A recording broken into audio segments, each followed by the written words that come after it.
Columbia University in the City of New York provides a secure online portal for students, faculty, and staff to access various academic and administrative resources. Here's a general guide on how to log into your Columbia University in the City of New York account. Step 1. Visit the official Columbia University in the City of New York website.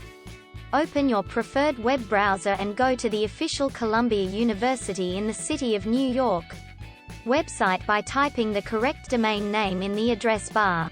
Step 2. Locate the Login section. Find the Login section in the top right corner of the page and click on it.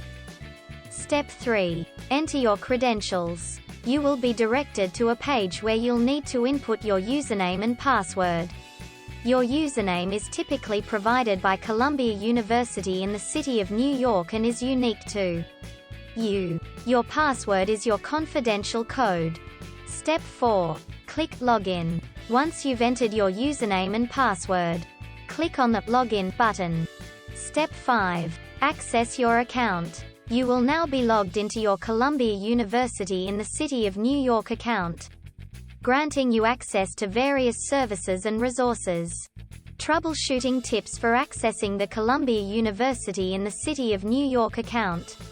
If you forget your password, there should be a Forgot Password option. Click on it and follow the instructions to reset your login details. In case you encounter any technical issues during the login process, it's advisable to reach out to Columbia University in the City of New York's IT support for assistance. Please remember to keep your login details confidential and secure. Do not share them with anyone. And always log out of your account when using public computers. Keep in mind that the specific login process may vary depending on the platform or service you are trying to access within Stanford University's systems. If you are a Stanford University student, faculty, or staff member, you should have received specific instructions for logging in when you joined the institution.